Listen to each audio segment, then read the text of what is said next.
¿Qué tal? Muy buenas tardes, ¿cómo le va? Bueno, tengo aquí en mi mano lo que es el documento más importante del día de hoy. Y tiene que ver con la Corte Suprema de Justicia y Cristóbal López. Y también Ballestero y Fara. Porque es tan contundente. Punto número 1. Para remarcar es las 5 firmas que tiene este documento de la Corte. O sea, en plenitud, los 5 miembros de la Corte se pusieron espalda contra espalda y todos juntos van contra Ballestero y Fara. Dice: los señores ministros de la Corte Suprema de Justicia se dirigen a usted a fin de solicitarle que arbitre los medios que tiene a su alcance a los efectos de iniciar una investigación acerca del procedimiento de integración de los magistrados de la Sala Primera de la Cámara Nacional de Apelaciones en lo Criminal y Correccional que resolvieron en la causa López, Cristóbal, Manuel y otros sobre defraudación contra la administración pública.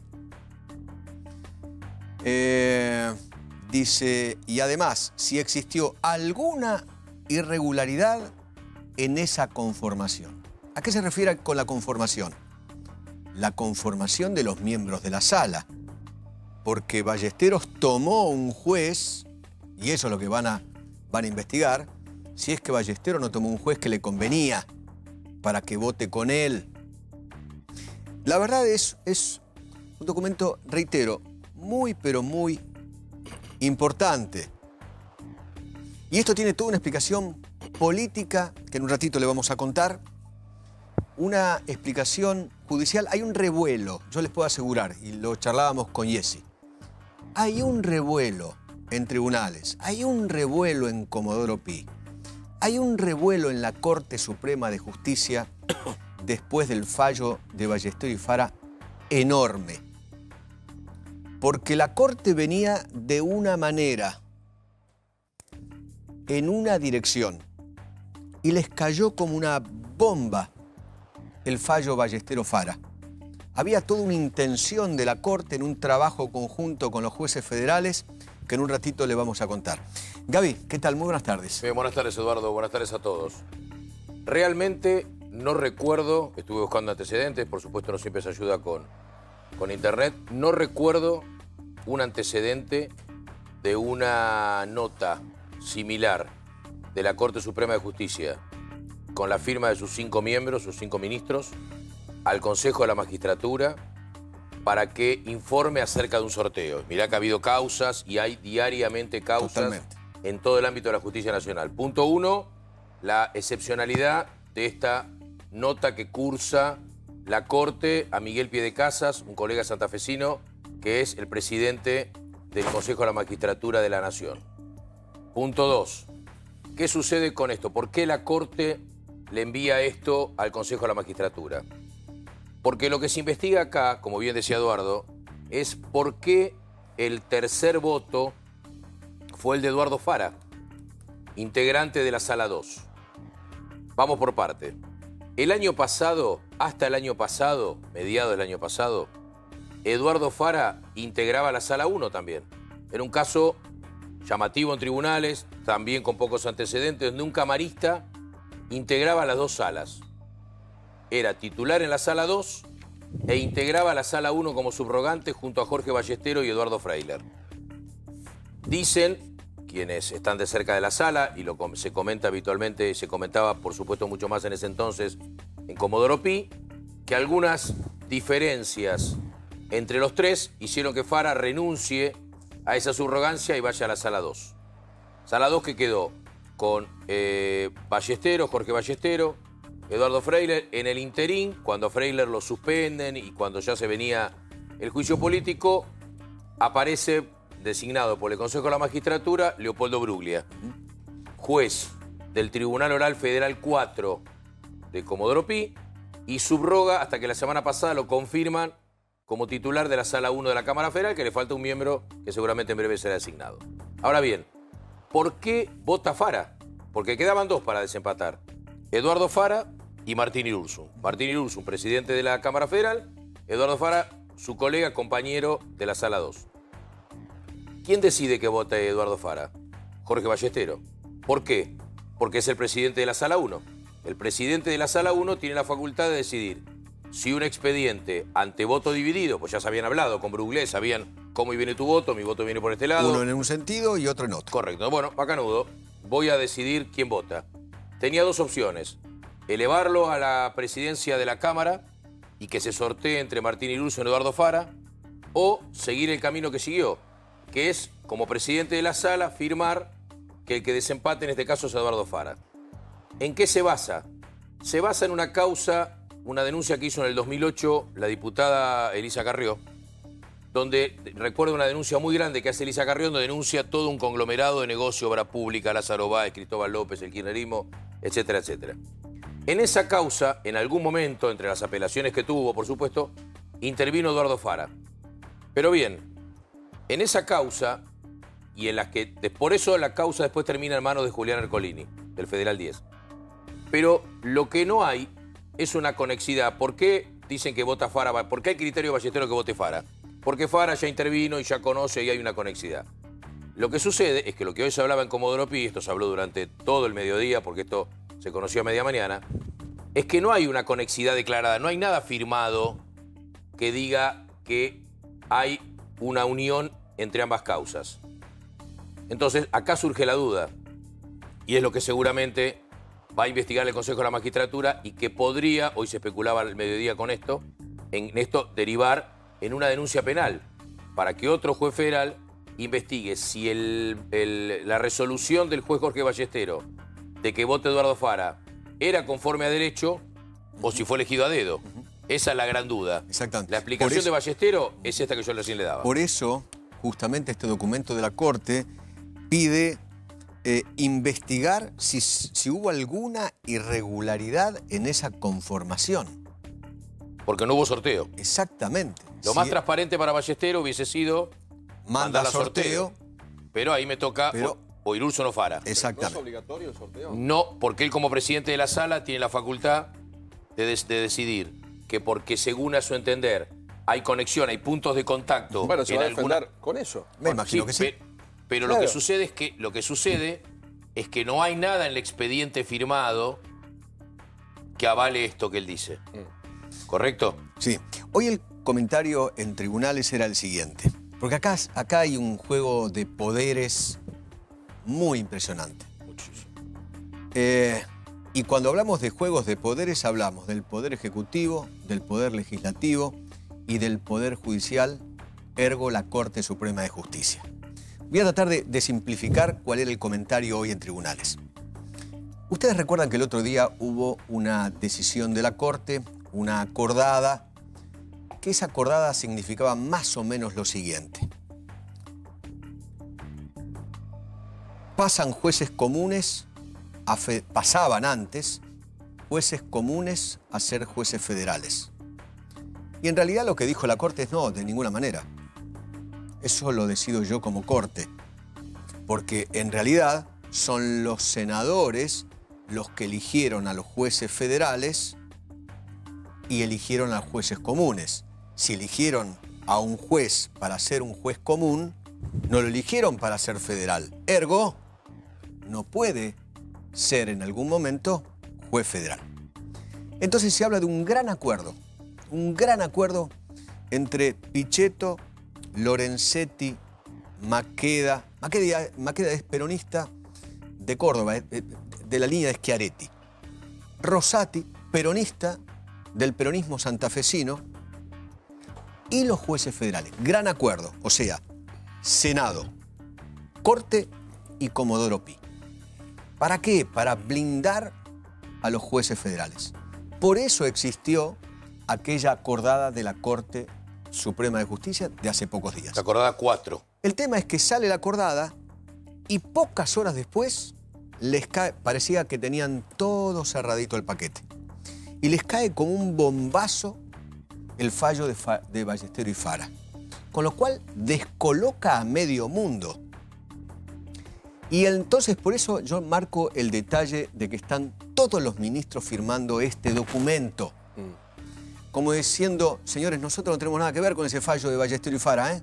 Mire, todos juntos en la Corte, porque están todas las firmas de los ministros, todos juntos nos queremos blindar como Corte, nosotros no tenemos nada que ver con eso. Qué potencia ver esas firmas así, ¿eh? No, es muy impresionante. ¿no? Ballesteros y Fara quedaron solos. Esto es muy... Alguien me decía hoy, esto es algo muy de Palacio. Cuando habla de Palacio de Tribunales. Claro. Esto es muy donde tiene de asiento la Palacio. Corte. Exactamente. Esto es para, digamos, para limpiar la imagen de la Corte. Nosotros no tenemos nada que ver con ese fallo de Ballesteros y Fara, nada que ver. Nosotros no estamos de acuerdo. Es más, vamos a demostrar que lo vamos a investigar. Y vamos a investigar si hubo irregularidades, porque si habla de irregularidades, entonces las 5 firmas. Claro, ante la acordada del otro día, con el fallo de Ballesteros y Fara, con el fallo de Cristóbal, se pudrió todo. ¿Y cuál era lo que se comentaba hoy en tribunales? Claro, mirá cómo nos contesta Macri. Macri nos contesta con Wimberger de Roca. Yo pregunté, pero ¿y eso qué tiene que ver? Una mujer que no tiene nada que ver con Comodoro Pi, no tiene nada que ver con Lorenzetti, no tiene nada que ver con senadores, no tiene nada que ver con la política, no tiene nada que ver con Angelici. Viene de afuera de la corporación. Aún ella trabajando, y lo hizo muy bien en su función. Tribunales internacionales. Exactamente, tribunales internacionales, creo que 2008, 2009, en tribunales internacionales, en La Haya. Sí. Ella tuvo a su cargo, por ejemplo, el caso Ruanda, entre otros casos. Ruanda. Exactamente. Una mujer muy vinculada con los derechos humanos. Mirá cómo nos contesta. Nos contesta con alguien fuera de la corporación y con cero nexo con Comodoro Pi. Con una antisistémica judicial. Entonces, muchos pensaron hoy que este documento, mostralo otra vez, por favor. Este documento, esta resolución es un blindaje muy original de los miembros de la Corte, despegándose del fallo Ballesteros y Fara. Vos cuando hablas de ese acuerdo, sería Corte, el Senado, que es el peronismo federal, Pichetto y Senado gobernadores. Senado es Pichetto. Pero gobernadores. Es el peronismo más... No kirchnerismo. No, claro, olvídate. No hablamos del kirchnerismo. Hablamos Peronismo del federal, peronismo vendría a ser. Exactamente. El Senado con Pichetto a la cabeza, la Corte con Lorenzetti a la cabeza y los jueces federales. Recuerden ustedes que hace bastante tiempo que Lorenzetti más los jueces federales armaron una suerte de club protector. AJUFE, Asociación de Jueces Federales. Exactamente, donde ahí está Ariel Lijo, entre otros. Sí, creo que el presidente es Jorge Morán, de la Cámara Contenciosa Administrativa. Exactamente. Entonces, todo esto tiene que ver con eso. Este fallo, reitero, insisto, el fallo Cristóbal López cayó como una bomba neutrónica dentro del Palacio de Tribunales. Cambió los planes. Permitime hacer Totalmente. un agregado. Esto va por afuera, porque ojo con las consecuencias de esto. Esto va por afuera del expediente, ¿eh? O sea, el expediente sigue su rumbo, el 4 de abril finaliza el plazo para que las querellas, Germán Molde, fiscal de Cámara, introduzcan su apelación, intervenga la Cámara de Casación, etcétera, etcétera. El expediente camina por un lado. Sí, pero no es una señal todo esto. Bueno, por eso, pero el expediente camina por un lado, ¿no? Ahora tienen 10 días, apela, pero por otro lado, ojo con la investigación de esta irregularidad. Porque a mí me aseguraban hoy, en Comodoro Pi, muchas de las personas con las cuales hablé, me decían, ojo Gabriel, porque la visión que tenemos nosotros, porque en Comodoro Pi, yo puedo decir hoy, por lo menos por lo que percibí con mis sentidos, de que Ballesteros y Fara en esta jugada quedaron solos. Quedaron solos. No tienen quien le haga la segunda, dirían los pibes. Quedaron solos. El Consejo va a investigar eso. Claro, los jueces federales y muchos fiscales, todos los que habitan en el ámbito de este emblemático edificio, marcan que a su entender, no solamente lo digo yo, a su entender, no hay en el expediente un dictamen que marque la obligatoriedad de darle traslado a Fara. La mayoría opina que esto debería haber ido a sorteo. Exactamente. Entonces, ojo, porque esto puede desatar un escándalo independientemente del camino de la causa, ¿eh? Un escándalo separado. ¿Qué pasaría si esto se da así y debería haber ido a sorteo? Es más, sumo un dato y después sumá vos otro dato. Otro económico. Alguien me comentaba hoy en la Corte Suprema de Justicia, en la Corte consideran, y por eso esas 5 firmas, que tanto Ballesteros como Fara están flojos de papeles. Digo como para que usted lo entienda mucho mejor, ¿eh? para que sea un poquitín más fácil. Y esto es información, no es opinión. Digo porque si no alguno va a empezar a levantar teléfonos, Feynman, me van a llamar, Ballesteros, Fara, que no es contra ellos, es información. Les cuento, les cuento. En la Corte consideran que tanto Fara como Ballesteros están flojos de papeles. No se enojen con el cartero. Claro. No, Es yo, solamente... claro, estoy de acuerdo. Ballesteros, 61 años, Se hizo ya justicia, en condiciones y ya inició los trámites jubilatorios. Exactamente. Desde el sector, porque el Consejo de la Magistratura está con mucho trabajo. Por un lado tiene este pedido que ustedes traen acá, con estas firmas contundentes de la Corte. ¿Qué le hace al Consejo? Exacto. Sí, Y señor. ayer hizo una presentación la diputada Carrió, que hoy entró y Exacto. comenzó la investigación, porque la doctora Carrió ya habla directamente de cuestiones económicas. Claro.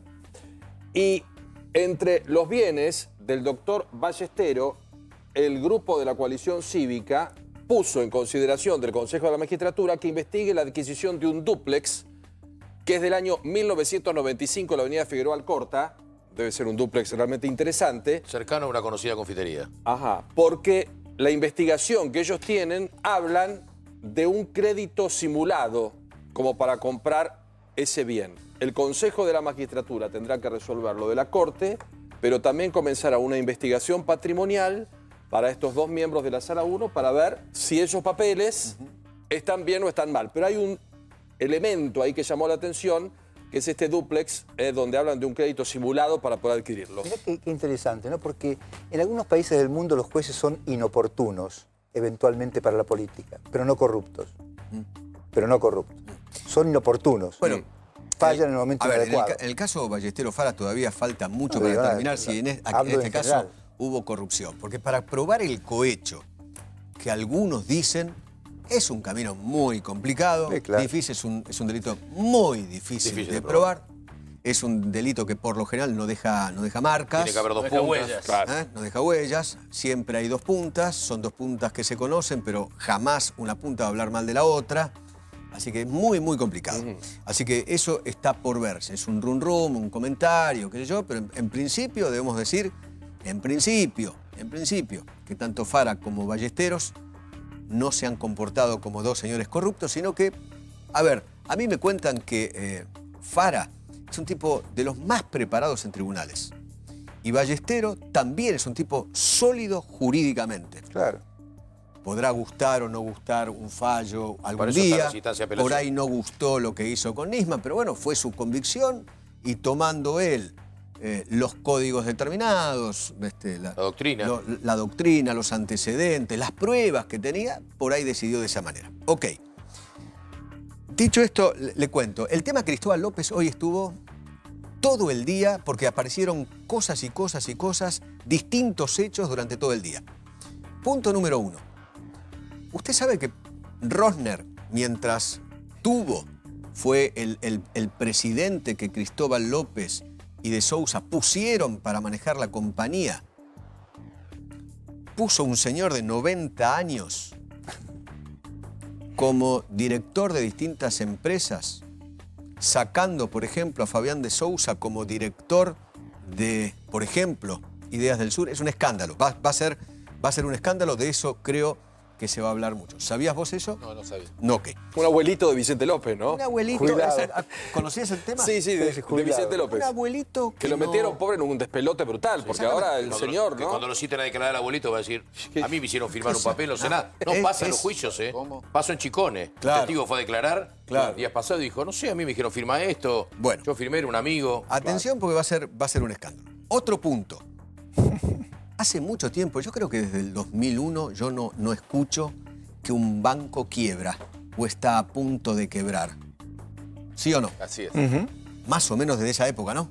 Desde esa época, exactamente. ¿Qué Que pasó muchos- con Finansur? Bueno, Finansur, obviamente, con el accionista de cuando desembarcó Cristóbal López, lógicamente empezó a perder depósitos.